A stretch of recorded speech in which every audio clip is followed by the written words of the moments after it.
Hello everyone, आज हम start करेंगे ह्यूमन हेल्थ एंड डिजीज का लेक्चर नंबर 6। आज हम क्या डिस्कस करेंगे? कैंसर। तो चलिए स्टार्ट करते हैं। Cancer cancer is one of the most dreaded disease of human beings and is a major cause of death all over the globe. हम लोग जानते ही है कैंसर क्या होता है। कैंसर की वजह से एनुअली हम लोगों के इंडिया में बहुत सारे लोगों का डेथ भी होता है। जैसे कि कैंसर क्या होता है? मोस्ट ड्रेडेड डिजीज होता है। More than a million Indian suffer from cancer and a large number of them die from it annually.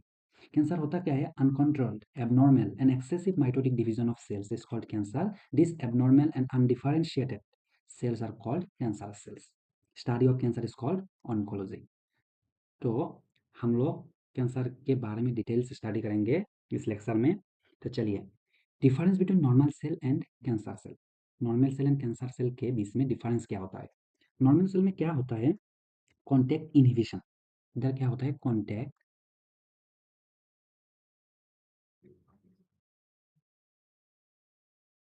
Contact inhibition.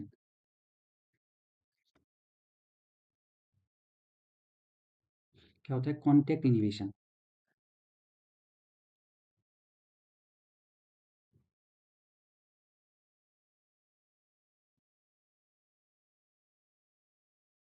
Contact inhibition. और कैंसर सेल में क्या होता है? कॉन्टैक्ट इनहिबिशन एब्सेंट होता है। नॉर्मल सेल में इनवेजिवनेस एब्सेंट होता है।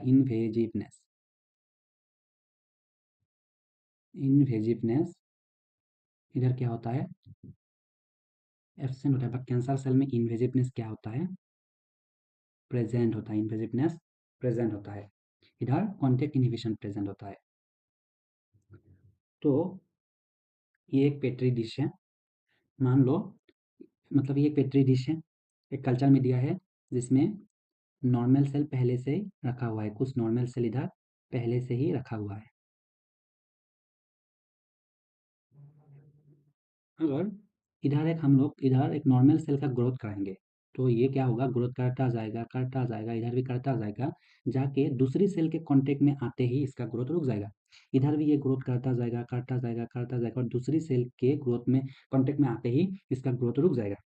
तो क्या होता है? ये जो नॉर्मल सेल है, ये क्या होता है? दूसरी सेल के कांटेक्ट में आते ही इसका ग्रोथ रुक जाता है, इसका भी दूसरी सेल के कांटेक्ट में आते ही ग्रोथ रुक जाता है। क्या होता है? इनहिबिशन होता है ग्रोथ का। इनहिबिशन इनहिबिशन इसको ही कांटेक्ट इनहिबिशन कहता है। क्योंकि जब नॉर्मल सेल ग्रोथ करता है तो वो दूसरी सेल के कांटेक्ट में आते ही उसका ग्रोथ क्या होता है? रुक जाता है। तो इसी को कांटेक्ट इनहिबिशन कहता है। जैसे कि अगर हम लोगों का हाथ काट जाता है, जो कटा हुआ पार्ट है, अगर हम लोगों का हाथ काट जाता है और कटा हुआ पार्ट में क्या होगा? सेल ग्रोथ करेगा।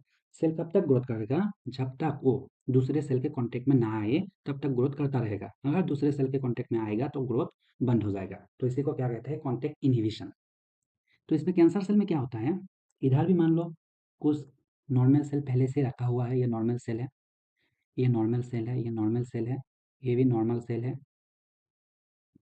ये भी नॉर्मल सेल है, ये भी नॉर्मल सेल है। तो क्या होता है इधर? अगर हम लोग इधर कैंसर सेल का ग्रोथ कराएंगे तो क्या होता है? इसका ग्रोथ बढ़ता आ जाएगा, साथ ही साथ इसका अनकंट्रोल्ड ग्रोथ होगा।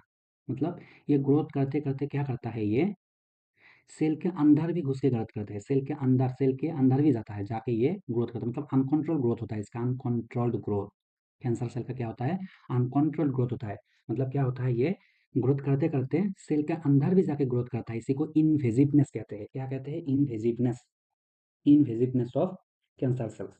क्या होता है ये? Invasiveness of cancer cells. इधर क्या होता है? Invasiveness of cancer cells. इनवेजिवनेस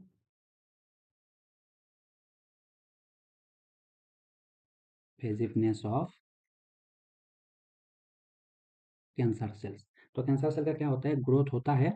ये ग्रोथ करता है, अनकंट्रोल्ड ग्रोथ करता है। अनकंट्रोल्ड ग्रोथ करते करते क्या करता है? ये अनकंट्रोल्ड ग्रोथ करता है और जो सेल है, नॉर्मल सेल है, उसके अंदर जाके भी ये ग्रोथ करता है। तो इसको ही इनवेजिवनेस ऑफ कैंसर सेल, मतलब इसको ही इनवेजिवनेस कहता है। जो कैंसर सेल है वो सेल के अंदर जाके, नॉर्मल सेल के अंदर जाके भी ग्रोथ करते हैं और नॉर्मल सेल को मार देते हैं। इसको क्या कहते हैं? इनवेजिवनेस। अनकंट्रोल ग्रोथ होता है कैंसर सेल का। उसके बाद क्या होता है? मोर्टेलिटी। नॉर्मल सेल में मॉर्टेलिटी प्रेजेंट होता है। नॉर्मल सेल में क्या होता है? मॉर्टेलिटी क्या होता है नॉर्मल सेल में? नॉर्मल सेल में मॉर्टेलिटी प्रेजेंट होते हैं, बट कैंसर सेल क्या होता है? इमॉर्टल। कैंसर सेल क्या होता है? इमॉर्टल होता है। इमॉर्टल कैंसर सेल क्या होता है? इमॉर्टल। उसके बाद क्या होता है? जो नॉर्मल सेल है, नॉर्मल सेल, जैसे कि नॉर्मल सेल के अंदर क्या होता है? न्यूक्लियस। और न्यूक्लियस के अंदर होता है क्या? जैसे कि नॉर्मल सेल होता है, नॉर्मल सेल के अंदर होता है न्यूक्लियस, और न्यूक्लियस के अंदर होता है क्रोमोसोम। क्रोमोसोम, मान लो ये न्यूक्लियस है, तो ये सेल है, एक नॉर्मल सेल है, और सेल के अंदर मान लो ये, सेल के अंदर मान लो ये क्रोमोसोम है। क्रोमोसोम है, और क्रोमोसोम के टर्मिनल एंड पर होता है, क्रोमोसोम के टर्मिनल एंड पर होता है टीलोमर सीक्वेंस। क्रोमोसोम के टर्मिनल एंड पर क्या होता है? Chromosome telomere sequence. तो मान लो ये एक नॉर्मल सेल है, ये एक नॉर्मल सेल है, क्या है? नॉर्मल। ये एक नॉर्मल सेल है, और ये क्रोमोसोम है। ये अंदर वाला क्या है?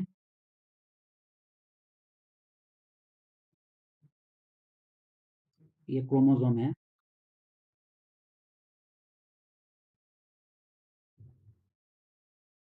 ये क्रोमोसोम है, क्रोमोसोम है, और ये है, इसका जो क्रोमोसोम के टर्मिनल एंड पर होता है, ये होता है टीलोमर सीक्वेंस। टीलोमर, टीलोमर सीक्वेंस। तो क्या होता है? जो हम लोगों का जो नॉर्मल सेल होता है, वो क्या होता है? एक पार्टिकुलर टाइम तक डिवाइड करता है। इसका सेल डिवीजन होता है। इसका सेल डिवीजन होता है, पार्टिकुलर टाइम तक इसका एक सेल डिवीजन होता है। जैसे इसका क्या होता है? Cell division. सेल डिवीजन होता है, नॉर्मल सेल डिवाइड करता है। कितना? 50 जनरेशन तक इसका, 50 जनरेशन, 50 जनरेशन तक इसका सेल डिवाइड करता है। जितना भी मतलब सेल डिवाइड करने का मतलब सेल डिवाइड करने के टाइम में क्या होता है? जितना जनरेशन तक, मतलब फर्स्ट जनरेशन, सेकंड जनरेशन, हर एक जनरेशन में क्या होता है? इसका जो टेलोमर सीक्वेंस है वो डिक्रीज हो जाता है, उसका मतलब रिड्यूस होता है। टेलोमर सीक्वेंस क्या होता है? रिड्यूस होता है। रिड्यूस होने के बाद एक टाइम में क्या होता है? एक टाइम में आके एक टाइम में आके टेलोमर सीक्वेंस एक टाइम में आके टेलोमर सीक्वेंस क्या होता है? पूरा रिड्यूस रिड्यूस हो जाता है, मतलब खत्म हो जाता है टेलोमर सीक्वेंस। तब क्या होता है? सेल का डेथ होता है, उसको कहता है एपोप्टोसिस। क्या होता है? एपोप्टोसिस। सेल का जब टेलोमर सीक्वेंस खत्म होता है तब क्या होता है? एपोप्टोसिस होता है, सेल का क्या होता है? डेथ होता है। Apoptosis, program cell death. Program cell death. Normal cell में क्या होता है? नॉर्मल सेल में हम लोगों के पास क्या होता है? क्रोमोसोम होते हैं। क्रोमोसोम पे क्या होता है? क्रोमोसोम के टर्मिनल एंड पर होता है टेलोमर सीक्वेंस। ये टेलोमर सीक्वेंस क्या करते हैं? सेल डिवीजन में हेल्प करते हैं। हम लोगों का नॉर्मल सेल तो डिवाइड करता ही है, तो कितना जनरेशन तक इसका वैल्यू है, मतलब 50 जनरेशन तक हम लोगों का जो नॉर्मल सेल है वो डिवाइड करता है। हर एक जनरेशन में क्या होता है? इसका जो टेलोमर सीक्वेंस है वो रिड्यूस होता जाता है। रिड्यूस होने के बाद 15 जनरेशन के बाद पूरा रिड्यूस हो जाता है, टेलोमर सीक्वेंस पूरा खत्म हो जाता है। उसके बाद क्या होता है? सेल डिवाइड नहीं करते हैं, तो सेल का क्या होता है? डेथ हो जाता है, apoptosis, program cell death, cell का डेथ होता है। हम लोगों का जो टेलोमर सीक्वेंस है, इसको कौन मेंटेन करता है? टेलोमर सीक्वेंस को मेंटेन करता है टेलोमरेज एंजाइम। तो ये टेलोमर सीक्वेंस क्यों रिड्यूस होता है? क्योंकि इधर टेलोमर सीक्वेंस क्यों रिड्यूस होता है? बिकॉज बिकॉज ऑफ क्योंकि टेलोमर सीक्वेंस को मेंटेन करता है टेलोमरेज एंजाइम, और इधर टेलोमरेज एंजाइम ही इनएक्टिव रहता है। टेलोमरेज एंजाइम क्या रहता है? टेलोमरेज एंजाइम क्या रहता है? इधर इनएक्टिव रहता है। टेलोमरेज सीक्वेंस को मेंटेन करता है टेलोमरेज एंजाइम, और इधर टेलोमरेज एंजाइम ही इनएक्टिव रहता है। इसकी वजह से क्या होता है? टेलोमरेज सीक्वेंस का रिड्यूस होता है, और सेल एक टाइम आने के बाद सेल का क्या होता है? डेथ होता है। कैंसर सेल में क्या होता है? टेलोमरेज एंजाइम एक्टिव रहता है। कैंसर सेल में क्या होता है? कैंसर सेल में टेलोमरेज एंजाइम टीलोमारेस, कैंसर सेल में टीलोमारेस एंजाइम क्या होता है? एक्टिव रहता है। कैंसर सेल में टीलोमारेस एंजाइम एक्टिव रहता है। तो कैंसर सेल में होता है टीलोमारेस एंजाइम एक्टिव। तो कैंसर सेल में टीलोमारेस एंजाइम एक्टिव रहता है और टीलोमारेस एंजाइम मेंटेन करता है, क्या मेंटेन करता है? टीलोमर सीक्वेंस को। ये मेंटेन करता है, ये मेंटेन करता है टीलोमरेस सीक्वेंस को। टीलोमरेस, और टीलोमरेस सीक्वेंस क्या होता है? सेल डिवाइड करने के लिए रिस्पॉन्सिबल होता है, सेल डिवीजन होगा, तो उसके वजह से क्या होगा? इधर अनकंट्रोल्ड ग्रोथ होगा। क्या होगा? Uncontrolled growth. Uncontrolled, uncontrolled growth. तो इधर क्या होगा? अनकंट्रोल ग्रोथ होगा तो एपोप्टोसिस होगा, इधर एपोप्टोसिस एब्सेंट। तो सेल का इधर डेथ ही नहीं होगा, क्योंकि इधर टीलोमरेस एंजाइम हर टाइम एक्टिव रहेगा। अगर टीलोमरेस एंजाइम एक्टिव रहेगा तो टीलोमरेस सीक्वेंस मेंटेन रहेगा। अगर टीलोमरेस सीक्वेंस मेंटेन होगा तो सेल तो डिवाइड करता ही रहेगा, सेल डिवाइड करता रहेगा तो सेल का क्या होगा? अनकंट्रोल ग्रोथ होगा। अनकंट्रोल ग्रोथ ऑफ सेल का क्या होगा? Uncontrol growth of cell, cell का अनकंट्रोल ग्रोथ होगा। लेकिन इधर क्या होगा? एपोप्टोसिस, इसलिए इधर क्या होगा? एपोप्टोसिस होगा। एपोप्टोसिस क्या होगा इधर? एपोप्टोसिस एब्सेंट होगा इधर। तो यही था टीलोमरेस एंजाइम का मैकेनिज्म। अगर टीलोमरेस एंजाइम में क्या होगा? म्यूटेशन होगा। अगर टीलोमरेस एंजाइम में म्यूटेशन होगा, तो किसी भी टीलोमरेस एंजाइम पे अगर म्यूटेशन होगा तो क्या होगा? कैंसर होगा। जैसे कि इधर क्या होगा? टीलोमरेस एंजाइम क्या होगा? इनएक्टिव। इनएक्टिव रहेगा। अगर म्यूटेशन होगा तो इधर टीलोमरेस एंजाइम, अगर म्यूटेशन हुआ तो टीलोमरेस एंजाइम क्या होगा? एक्टिवेट हो जाएगा। एक्टिवेट होते ही सेल का ग्रोथ होता ही रहेगा, होता ही रहेगा। अनकंट्रोल ग्रोथ ऑफ सेल होगा। तो अनकंट्रोल ग्रोथ ऑफ सेल होते ही क्या होगा? कैंसर सेल में डिफरेंट, मतलब कैंसर सेल में कन्वर्ट हो जाएगा। कुछ होता है cell signalling factor, growth factor. Cell, ये है एक सेल, ये क्या होता है? एक सेल है। सेल, सेल के अंदर ये होता है न्यूक्लियस। न्यूक्लियस, ये क्या होता है? सेल, सेल के अंदर होता है न्यूक्लियस। ये भी न्यूक्लियस है, न्यूक्लियस। हाँ। तो क्या होता है? सेल के सरफेस में होता है रिसेप्टर। सेल के सरफेस में होता है, सेल के सरफेस में होता है रिसेप्टर। क्या होता है? रिसेप्टर। सेल के सरफेस में रिसेप्टर होता है। तो कुछ cell signalling factor, cell signalling factor, कुछ सेल सिग्नलिंग फैक्टर, नहीं तो कुछ सेल सिग्नलिंग फैक्टर, मान लो ये सब सेल सिग्नलिंग फैक्टर है, नहीं तो growth factor, growth, growth factor, cell signalling factor या सेल सिग्नलिंग फैक्टर या फिर ग्रोथ फैक्टर। यह क्या करता है? ये सेल सिग्नलिंग फैक्टर या ग्रोथ फैक्टर ये सीधा जाके सेल के रिसेप्टर से बाइंड करता है। सेल सिग्नलिंग फैक्टर और ग्रोथ फैक्टर क्या करता है? ये सीधा जाके सेल के रिसेप्टर से बाइंड करता है। बाइंड करने के बाद क्या होता है? सेल का साइज इंक्रीज होता है। क्या होता है? सेल का साइज इंक्रीज होता है। सेल का साइज, सेल का साइज इंक्रीज होता है। सेल साइज इंक्रीज होता है। सेल साइज इंक्रीज होने के बाद क्या होता है? सेल का डिवीजन होता है। सेल डिवीजन, सेल डिवीजन होता है। ये सेल डिवीजन के रिस्पॉन्स, ये सेल डिवीजन के लिए रिस्पॉन्सिबल होता है two type of gene. Cell division के लिए कौन रिस्पॉन्सिबल होता है? सेल डिवीजन के लिए रिस्पॉन्सिबल होता है प्रोटोऑन्कोजीन। ये सेल डिवीजन के लिए रिस्पॉन्सिबल होता है ये सेल डिवीजन के लिए रिस्पॉन्सिबल होता है protooncogene and tumour suppressor gene. Tumour,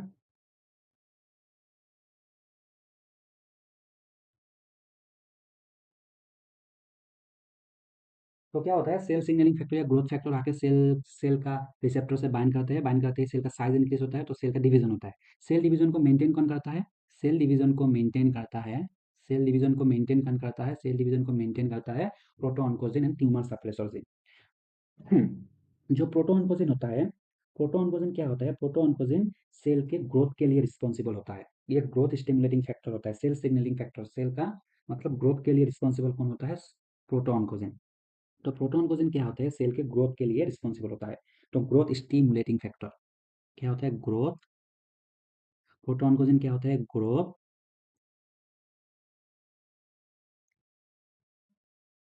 growth stimulating factor,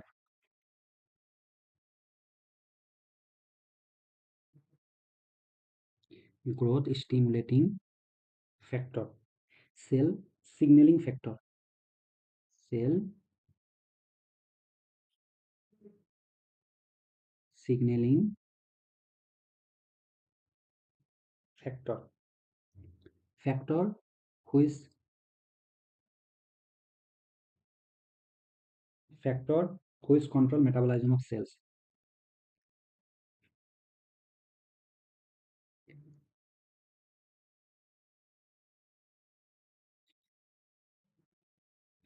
factor which control metabolism of cells। तो प्रोटोऑन्कोजिन क्या होता है, सेल का ग्रोथ के लिए रिस्पॉन्सिबल होता है, प्रोटोऑन्कोजिन सेल का ग्रोथ के लिए रिस्पॉन्सिबल होता है, और tumour suppressor gene cell growth को इनहिबिट करता है। ये सेल साइकिल का चेक पॉइंट होता है। ये क्या होता है, एक तरह से सेल साइकिल का चेक पॉइंट है। ये इनहिबिट करता है ग्रोथ को। इसका एक एग्जाम्पल है P53 जीन,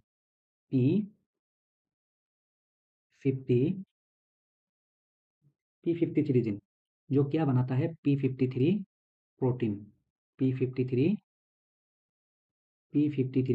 प्रोटीन फॉर्म करता है। ये क्या होता है, सेल साइकिल। मान लो ये सेल साइकिल है,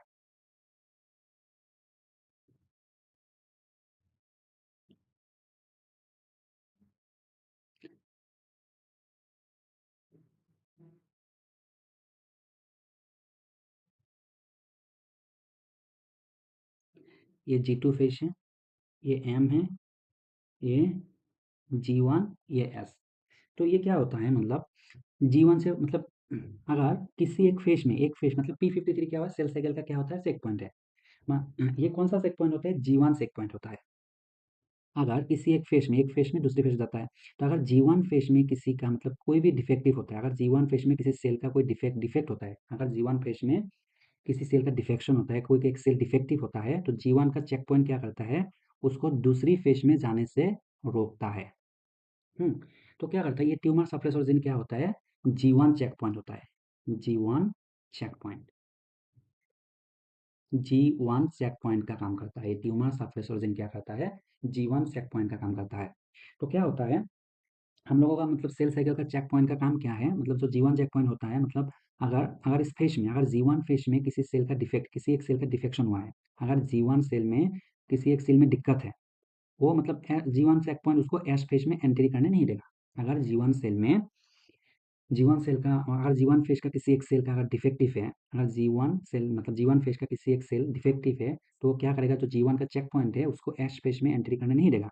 तो ये कौन होता है, वो ट्यूमर सप्रेसर जीन ही होता है, जो जीवन चेक पॉइंट का काम करता है। अगर जीवन फेज का किसी एक सेल में डिफेक्टिव आया है, डिफेक्शन आया है, किसी एक सेल में अगर दिक्कत आया है, तो ये ट्यूमर सप्रेसर जीन उसको एस फेज में एंट्री करने नहीं देगा। तो एक तरह से क्या होता है, ट्यूमर सप्रेसर जीन क्या होता है, इनहिबिशन का काम करता है सेल ग्रोथ में। ये मतलब इनहिबिट करता है ये।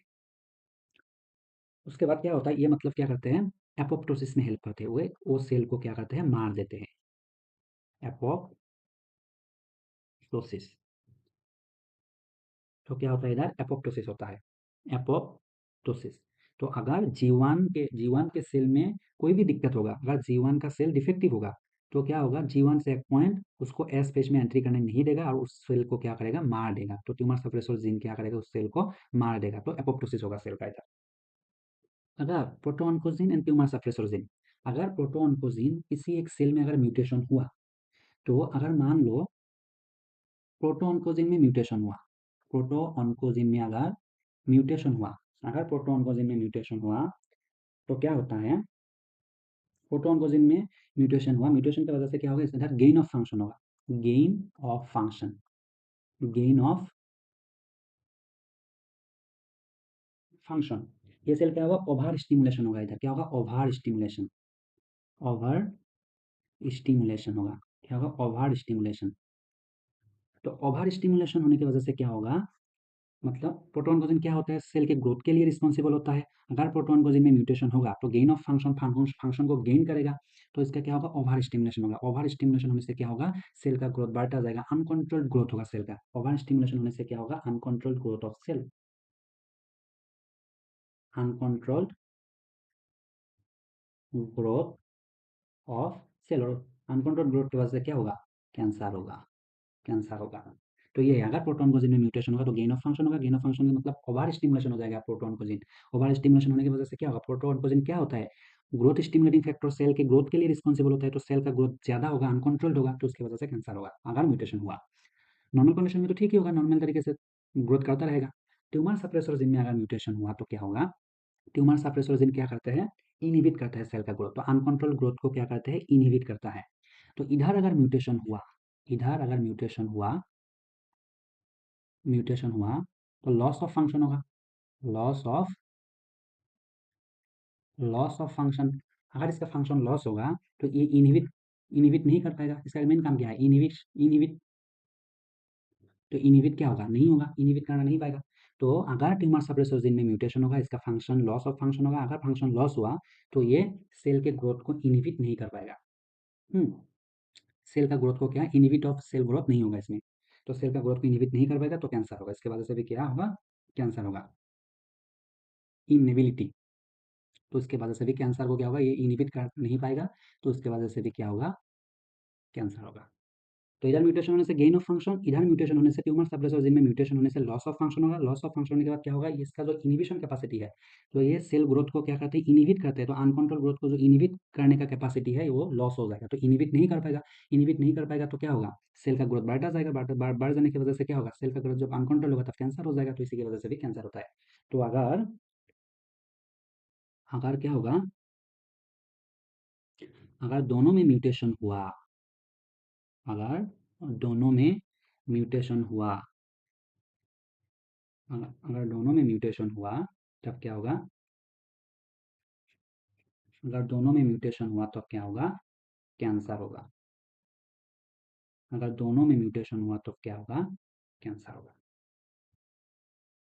कैंसर। मान लो ये एक नॉर्मल सेल है,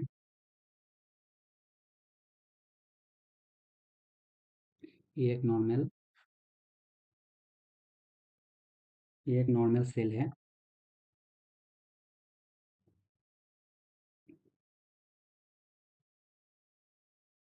नॉर्मल सेल है, जैसे कि बायोलॉजिकल कार्सिनोजन, बायोलॉजिकल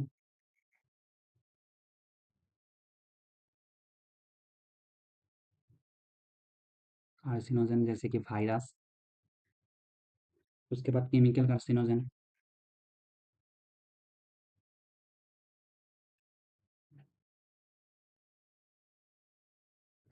उसके बाद chemical carcinogens,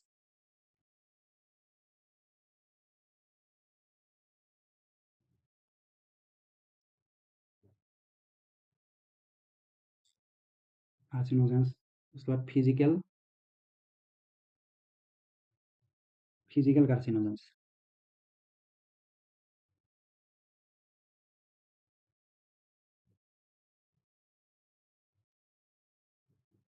physical carcinogens.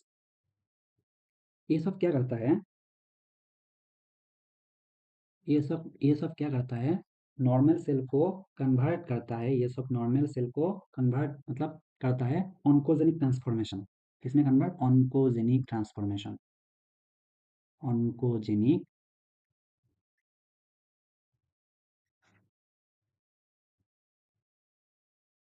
Transformation. जो बायोलॉजिकल कार्सिनोजन है, केमिकल कार्सिनोजन है और फिजिकल कार्सिनोजन है, ये सब क्या करता है, नॉर्मल सेल का क्या करता है, ऑन्कोजेनिक ट्रांसफॉर्मेशन करता है, ऑन्कोजेनिक ट्रांसफॉर्मेशन। तो ऑन्कोजेनिक ट्रांसफॉर्मेशन होता क्या है, ऑन्कोजेनिक ट्रांसफॉर्मेशन होता क्या है,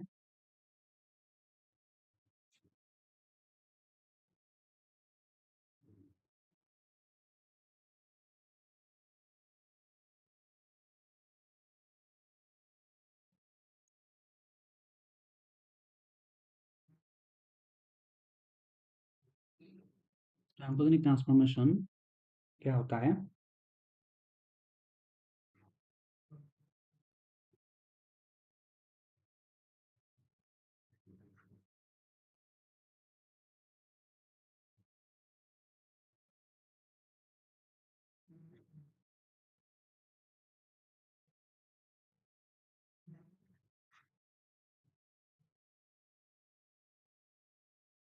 तो नॉर्मल सेल का क्या होता है? Oncogenic transformation. ये ऑन्कोजेनिक ट्रांसफॉर्मेशन क्या होता है? मतलब सेल को क्या करता है? कैप्सुलेटेड, सेल को क्या बनाता है? कैप्सुलेटेड, कैप्सूल का फॉर्मेशन में बना देता है, कैप्सुलेटेड ट्यूमर बना देते हैं। इसको क्या कहते हैं? Capsulated tumour. कैप्सुलेटेड, एक कैप्सूल बना देता है, उसको कहते हैं कैप्सुलेटेड, कैप्सुलेटेड ट्यूमर, ट्यूमर। और कहता है बेनाइन ट्यूमर, बेनाइन ट्यूमर। और कहता है नियोप्लाज्म। क्या कहता है? नियोप्लाज्म। तो ऑन्कोजेनिक ट्रांसफॉर्मेशन का मतलब क्या है? मतलब ऑन्कोजेनिक ट्रांसफॉर्मेशन मतलब नॉर्मल सेल का क्या बना देता है? कैप्सुलेटेड ट्यूमर, कैप्सूल के फॉर्म में, कैप्सुलेटेड फॉर्म बना देता है, उसको कहते हैं कैप्सुलेटेड ट्यूमर। मतलब जो बायोलॉजिकल कार्सिनोजन, केमिकल कार्सिनोजन और फिजिकल कार्सिनोजन है, वो नॉर्मल सेल को ऑन्कोजेनिक ट्रांसफॉर्मेशन करता है। ऑन्कोजेनिक ट्रांसफॉर्मेशन क्या होता है? मतलब सेल का कैप्सूल बना देना, सेल को एक कैप्सुलेटेड फॉर्म में ट्रांसफर करना। तो इसको ही कहता है कैप्सुलेटेड ट्यूमर और बेनाइन ट्यूमर और नियोप्लाज्म। इसके अंदर जो सेल होता है उसको कहते हैं नियोप्लास्टिक सेल्स। ये जो ग्रीन कलर का है ये होता है neoplastic cells, neo neoplastic cells और tumour cells, tumour cells.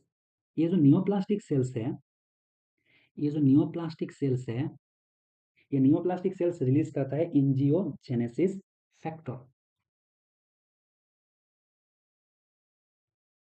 Neoplastic cells release करता है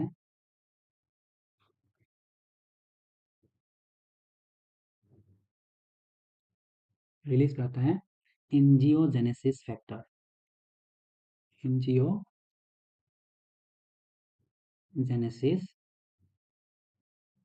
एंजियोजेनेसिस फैक्टर्स रिलीज करता है। एंजियोजेनेसिस क्या होता है? Formation of blood vessels. तो एंजियोजेनेसिस का मतलब क्या होता है? Formation of blood vessels. इधर क्या करता है? ये ब्लड वेसल का फॉर्मेशन कर देता है। Neoplastic cells angiogenesis factor release करता है, और ये एंजियोजेनेसिस फैक्टर्स किसके लिए रिस्पॉन्सिबल होता है? एंजियोजेनेसिस के लिए। तो एंजियोजेनेसिस का मतलब होता है फॉर्मेशन ऑफ ब्लड वेसल्स। तो इधर क्या होता है? ब्लड वेसल्स का फॉर्मेशन हो जाता है, ब्लड वेसल का फॉर्मेशन होता है। इधर इधर क्या होता है? ब्लड वेसल का फॉर्मेशन होता है।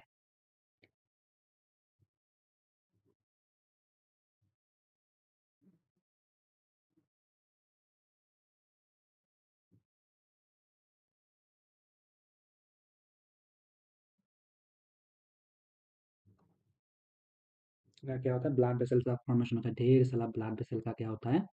फॉर्मेशन होता है। ढेर सारा ब्लड वेसल का क्या होता है? फॉर्मेशन हो जाता है। तो क्या होता है इधर? Formation of blood vessels. ये ब्लड वेसल्स क्या करता है? इसके अंदर क्या होता है? Nutrition and oxygen. ये क्या करता है? न्यूट्रिशन और ऑक्सीजन सप्लाई करता है। न्यूट्रिशन एंड ऑक्सीजन सप्लाई करता है कैंसर सेल को। और इसके सराउंडिंग जो वो रहता है, इसके सराउंडिंग का जितना भी नॉर्मल सेल होता है उसका क्या होता है? डेड होता है इसके वजह से। तो इसमें बहुत ढेर सारा क्या होता है? एंजियोजेनेसिस होता है। इधर नियोप्लास्टिक सेल्स रिलीज करता है angiogenesis factor. Neoplastic cells release करता है एंजियोजेनेसिस फैक्टर। ये एंजियोजेनेसिस फैक्टर स्टिमुलेट करता है। ये एंजियोजेनेसिस फैक्टर किसको स्टिमुलेट? एंजियोजेनेसिस फैक्टर स्टिमुलेट करता है एंजियोजेनेसिस को। एंजियो एंजियोजेनेसिस को। एंजियोजेनेसिस का मतलब होता है formation of blood vessels, formation of blood blood vessels. और ये क्या करता है? ये इंक्रीज करता है। क्या इंक्रीज करता है? Transport of nutrition and oxygen.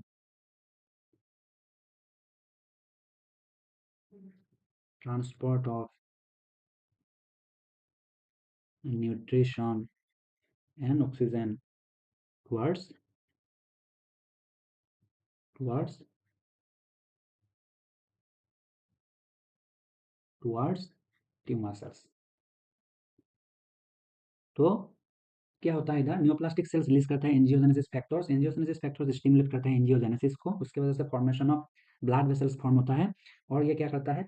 Increase transport of nutrition and oxygen towards tumour cells. इसके वजह से क्या होता है, इसके जो जो बेनाइन ट्यूमर होता है, जो कैप्सुलेटेड ट्यूमर जो ये है, ये कैप्सुलेटेड ट्यूमर के चारों तरफ जितना भी सेल होता है उसको न्यूट्रिशन कम मिलता है, न्यूट्रिशन नहीं मिलता है, और इसके वजह से जो चारों तरफ का जो सेल होता है वो उसका डेथ हो जाता है, क्योंकि जितना भी न्यूट्रिशन ऑक्सीजन होता है वो सब एक कैप्सुलेटेड ट्यूमर मतलब ले लेता है। तो जो इसका जो सराउंडिंग सेल होगा तो उसका डेथ होगा, तो उसका डेथ हो जाता है। इसको कहता है बेनाइन ट्यूमर। उसके बाद क्या होता है, ये जो बेनाइन ट्यूमर होता है,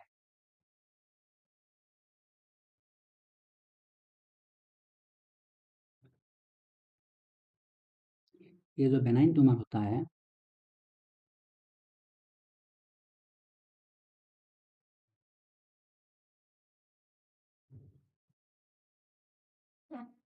कैप्सुलेटेड बेनाइन ट्यूमर, ये फट जाता है। क्या होता है जब ये बेनाइन ट्यूमर क्या होता है, फट जाता है जब,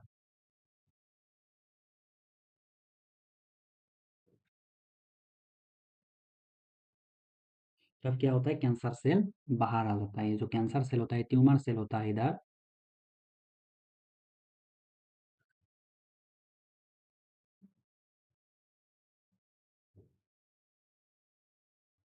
ट्यूमर सेल बाहर आ जाता है। तो क्या होता है, ये था बेनाइन ट्यूमर। बेनाइन ट्यूमर क्या था, कैप्सुलेटेड फॉर्म में था पहले, कैप्सुलेटेड कैप्सुलेटेड फॉर्म में था। ये अगर फट जाता है, अगर ये फट जाता है तो क्या होता है, अगर बेनाइन ट्यूमर या कैप्सुलेट ट्यूमर जब फट जाता है तो कैंसर सेल क्या होता है, बाहर आ जाता है। बाहर आने के बाद क्या होता है, ये एंट्री करता है हम लोगों का सर्कुलेटरी सिस्टम में।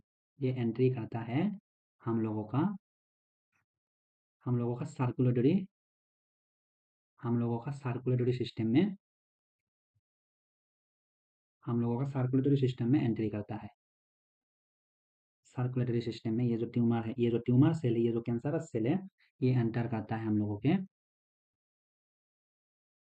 सर्कुलेटरी सेल में, और ये बॉडी के हर एक जगह पर क्या फॉर्म कर देता है, कैंसर क्रिएट कर देता है।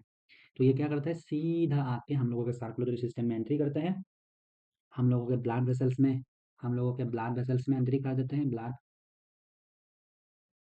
वेसल्स में एंट्री करता है। एंट्री करने के बाद क्या करता है, कैंसर फॉर्म कर देता है। बॉडी के हर एक जगह पे बॉडी के हर एक जगह पे क्या करता है, कैंसर फॉर्म करता है। क्या करता है, कैंसर फॉर्म करता है। इसको ही बोलता है मेलिग्नेंट। इसको ही बोलता है मेलिग्नेंट ट्यूमर। क्या बोलता है, मेलिग्नेंट मेलिग्नेंट ट्यूमर। जब बेनाइन था तब कुछ नहीं होगा, तब मतलब क्या होगा, वो मतलब उसी जगह पर ही रहेगा। जब ट्यूमर बेनाइन था, बेनाइन ट्यूमर क्या होता है, बेनाइन ट्यूमर उसका कुछ नहीं होगा, तो उसी टाइम मतलब उस जिस जगह पर बेनाइन ट्यूमर होगा वो उसी जगह पर रहेगा, वो स्प्रेड नहीं होगा। अगर स्प्रेड हुआ तो वो मेलिग्नेंट में कन्वर्ट हो जाएगा। अगर बेनाइन ट्यूमर स्प्रेड हुआ, अगर बेनाइन ट्यूमर फट जाएगा तो वो मेलिग्नेंट ट्यूमर में कन्वर्ट हो जाएगा। अगर बेनाइन है तो उसको सर्जरी करके निकाल भी सकते हैं बेनाइन ट्यूमर को। अगर मेलिग्नेंट हुआ तो वो मतलब सर्जरी करने से भी कुछ नहीं होगा, तो उस पर्सन का डेथ मतलब डेथ होगा ही होगा। तो क्या होता है, जब बेनाइन ट्यूमर फटता है तब क्या होता है, मेलिग्नेंट में कन्वर्ट हो जाता है।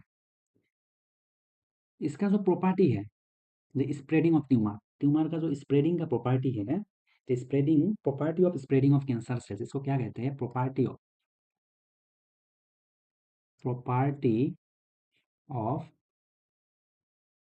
Spreading of cancer sales. Spreading of cancer sales, इसको कहते हैं मेटास्टेसिस। क्या कहते हैं, मेटास्टेसिस।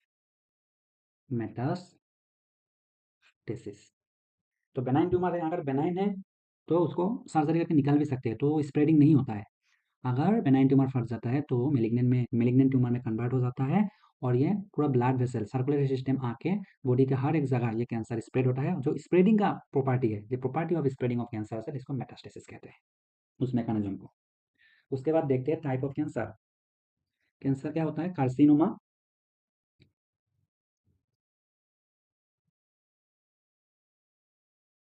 कैंसर का कितना टाइप होता है? एक होता है कार्सिनोमास, एक होता है सार्कोमास, और मेनली दो टाइप का ही होता है, और थर्ड होता है लिम्फोमा। लिम्फोमा और ल्यूकेमिया। लिम्फोमा और ल्यूकेमिया। लगभग 85%, लगभग 85% कैंसर क्या होता है? कार्सिनोमा होता है। Carcinoma, cancer in ectodermal tissue. कहाँ होता है ये? Cancer in ectodermal tissue. Cancer in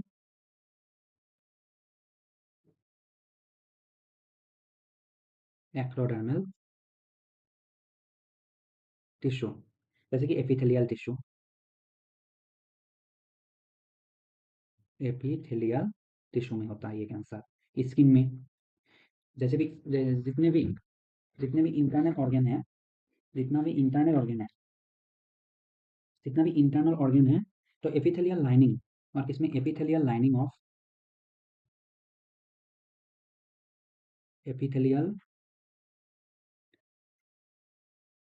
lining of internal organ और ग्लैंड्स। इंटरनल ऑर्गन्स और ग्लैंड्स। स्किन में भी हो सकता है, स्किन और स्किन। तो ये कौन सा कैंसर होता है? Carcinoma, mainly ectodermal tissue, epithelial tissue में होता है। सार्कोमा जो होता है वो होता है मीजोडर, मतलब सार्कोमा जो होता है वो होता है uncontrol growth in mesodermal tissue. ये होता है अनकंट्रोल ग्रोथ, कहाँ होता है? मीजोडर्मल टिश्यू में होता है। Uncontrol growth, uncontrolled growth in mesodermal tissue. Mesodermal,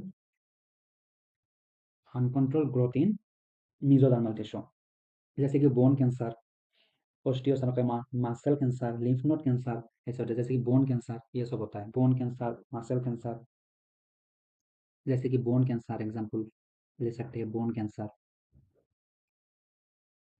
bone cancer, osteo, इसको के बोन कैंसर को क्या बोलते हैं? ओस्टियोसार्कोमा, ओस्टियोसार्कोमा। जैसे कि मसल कैंसर,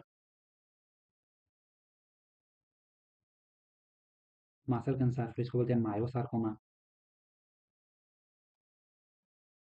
मायोसार्कोमा। और lymphoma, body fluid cancer, body fluid cancer और ब्लड कैंसर होता है। ये क्या होता है? Lymphoma, body fluid cancer, body fluid. Mainly दो टाइप का कैंसर होता है, carcinoma and sarcoma. Lymphoma mesodermal ही होता है, मेसोडर्मल मतलब सार्कोमा, सार्कोमा के अंदर ही आता है ये। बॉडी फ्लूइड कैंसर और blood cancer. Blood cancer, blood में मेनली किस में कैंसर होता है? आरबीसी में तो नहीं होगा, क्योंकि उसमें न्यूक्लियस ही नहीं होता, तो उसका ग्रोथ कैसे होगा? तो क्या होगा? Lymphoma, leukaemia. क्या होगा? बॉडी फ्लूइड कैंसर और ब्लड कैंसर। तो ब्लड कैंसर में किस में होगा? आरबीसी में होगा? नहीं होगा, क्योंकि आरबीसी में न्यूक्लियस ही नहीं होता है। अगर न्यूक्लियस नहीं होगा, सेल ग्रोथ कैसे करेगा? नहीं करेगा। और प्लेटलेट्स में भी न्यूक्लियस नहीं रहते हैं। तो इसमें भी कौन सा होगा? डब्ल्यूबीसी में होगा, डब्ल्यूबीसी में होगा। तो ये था types of cancer. Causes of cancer, causes क्या होता है? फिजिकल, केमिकल और बायोलॉजिकल एजेंट्स होता है। This agents are called carcinogens. इस एजेंट को हम लोग क्या बोलते हैं? कार्सिनोजन बोलते हैं। जैसे कि फिजिकल कार्सिनोजन में क्या होता है? आयोनाइजिंग रेडिएशन, जैसे कि X rays, gamma rays. Non ionising radiations, जैसे कि UV causes DNA damage. UV UV ultraviolet radiation, ये नॉन आयोनाइजिंग रेडिएशन है। अल्ट्रावायलेट रेडिएशन ये डीएनए डैमेज करता है। केमिकल कार्सिनोजेंस में, केमिकल कार्सिनोजेंस में बहुत सारा है, लेकिन एनसीईआरटी में टोबैको स्मोक दिया हुआ है, वही लिया मैंने। Tobacco smoke have been identified as a major cause of lung cancer. Tobacco की वजह से लंग कैंसर होता है, माउथ कैंसर होता है। बायोलॉजिकल एजेंट्स, जैसे कि cancer causing viruses called oncogenic viruses. क्या होता है? Human papilloma virus, hepatitis B virus, ये सब क्या करता है? कैंसर कॉज करता है। तो कॉजेस ऑफ कैंसर, तो कॉजेज ऑफ कैंसर की कौन सा एजेंट हो सकता है? फिजिकल, केमिकल और बायोलॉजिकल एजेंट हो सकता है। फिजिकल, केमिकल और बायोलॉजिकल एजेंट। दिस एजेंट, मतलब फिजिकल, केमिकल और बायोलॉजिकल एजेंट होता है। इस एजेंट को क्या बोलते हैं हम लोग? This agent are called carcinogen. हम लोग जितना भी physical agent, chemical agent, biological agent, ये सब क्या बोलते हैं हम लोग? कार्सिनोजेंस बोलते हैं। तो फिजिकल कार्सिनोजन में रेडिएशन आ सकता है, ionising, non ionising. Chemical carcinogen में टोबैको है। बायोलॉजिकल एजेंट में जैसे कि virus, human papilloma virus, hepatitis B virus. Cancer detection and diagnosis, cancer कैसे डिटेक्शन कर सकते हैं और डायग्नोसिस कैसे कर सकते हैं। जैसे कैंसर डिटेक्शन के लिए बायोप्सी यूज कर सकते हैं। बायोप्सी में क्या होता है, a piece of the suspected tissue is cut into thin section, stained and is examined under microscope. This is generally a histopathological study by a pathologist. तो बायोप्सी में क्या करते हैं हम लोग, सस्पेक्ट जिसमें मतलब ट्यूमर होगा या कैंसर होगा, उसमें क्या होगा, हम लोग क्या करेंगे, एक पिच ऑफ सस्पेक्टेड टिश्यू, उधर से हम लोग एक सस्पेक्टेड टिश्यू को कलेक्ट करेंगे, कलेक्ट करके उसको एग्जामिन करेंगे माइक्रोस्कोप में। इसको हिस्टोपैथोलॉजिकल स्टडी बोलते हैं। माइक्रोस्कोप में एग्जामिन करके कैंसर है या नहीं वो पता कर सकते हैं। लेकिन इसमें बहुत मतलब प्रॉब्लम दे सकते हैं। अगर बायोप्सी करने से अगर कैंसर स्प्रेड भी हो सकता है। हम लोग कट करेंगे, कट करने की वजह से क्या होगा, कैंसर स्प्रेड भी कर सकते हैं उधर से। तो बायोप्सी सेफ टेक्निक नहीं है, सेफेस्ट टेक्निक नहीं है। उसके बाद रेडियोग्राफी कर सकते हैं, use of X-ray, CT scan कर सकते हैं, कंप्यूटर टोमोग्राफी, एमआरआई। एमआरआई पे एक क्वेश्चन आया था, सबसे सेफेस्ट टेक्निक कौन सा है कैंसर डिटेक्शन के लिए, वो है MRI. Antibodies against cancer, cancer के अगेंस्ट एंटीबॉडी प्रोड्यूस कर सकते हैं। और specific antigens are also used for detection of certain cancer. तो एंटीबॉडीज प्रोड्यूस करके हम कैंसर के अगेंस्ट एंटीबॉडी प्रोड्यूस करते हैं, वो बॉडी में इंजेक्ट कर देते हैं, जिसपे क्या होगा, कैंसर सेल होगा, वो जाके एंटीबॉडीज डिटेक्ट कर देगा। तो antibodies against cancer technique of molecular biology can be applied to detect genes in individuals with inherited susceptibility to certain cancer. Molecular biology का टेक्निक भी यूज कर सकते हैं। Treatment of cancer, the common process of treatment of cancer surgery. अगर benign tumour हुआ, तो हम लोग क्या कर सकते हैं, सर्जरी कर सकते हैं। अगर मेलिग्नेंट होने की वजह से, अगर मेलिग्नेंट हुआ, बेनाइन अगर फट जाएगा तो मेलिग्नेंट होगा, मेलिग्नेंट होने के बाद हम लोग सर्जरी कर नहीं पाएंगे। सर्जरी करने से भी कुछ नहीं होगा। अगर कैंसर बेनाइन है, अगर बेनाइन ट्यूमर है तो सर्जरी कर सकते हैं। तो by removing the interior cancerous tissue and involve lymph nodes.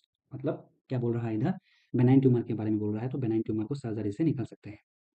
Radiation therapy भी दे सकते हैं। Tumour cells are irradiated lethally taking proper care of normal cells and tissues surrounding the tumour mass. Cobalt therapy, iodine therapy and X ray radiations are given. The radiations destroy the rapidly dividing cells. तो radiation therapy क्या करता है, हम लोगों को जब cancer cell क्या होता है, रैपिडली डिवाइड करता है, तो अनकंट्रोल्ड ग्रोथ होता है। तो रेडिएशन थेरेपी देने से क्या होता है, कैंसर सेल का जो ग्रोथ होता है, तो ग्रोथ क्या होता है, इनहिबिट होता है, थोड़ा ग्रोथ कम हो सकता है, तो इनहिबिट होता है। तो रेडिएशन क्या होता है, डिस्ट्रॉय करता है rapidly dividing sales, rapidly dividing sales को डिस्ट्रॉय करता है, इनहिबिट करता है। कीमोथेरेपी क्या होता है, several chemotherapeutic drugs are used to kill cancerous cells.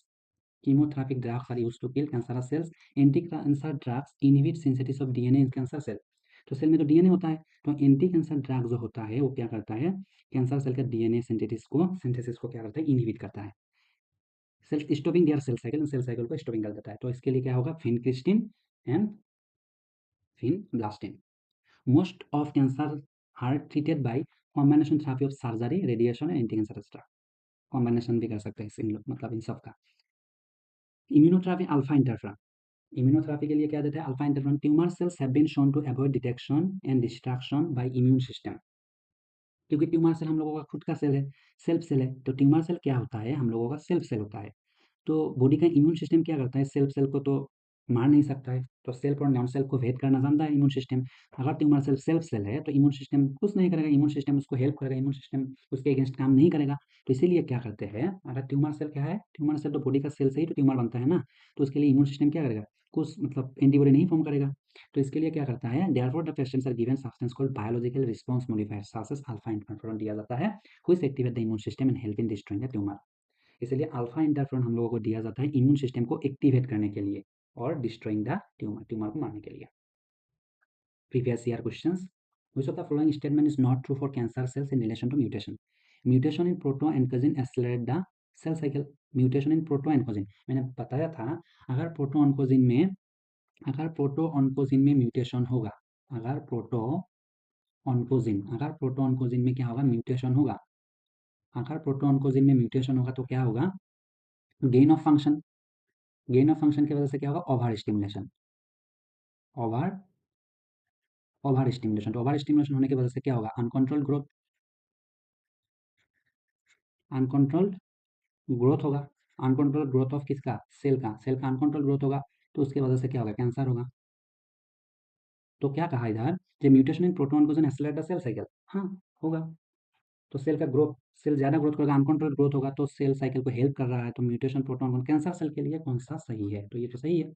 Mutation destroys telomeres inhibitor, है कि नहीं, टेलोमेरेज इनहिबिटर।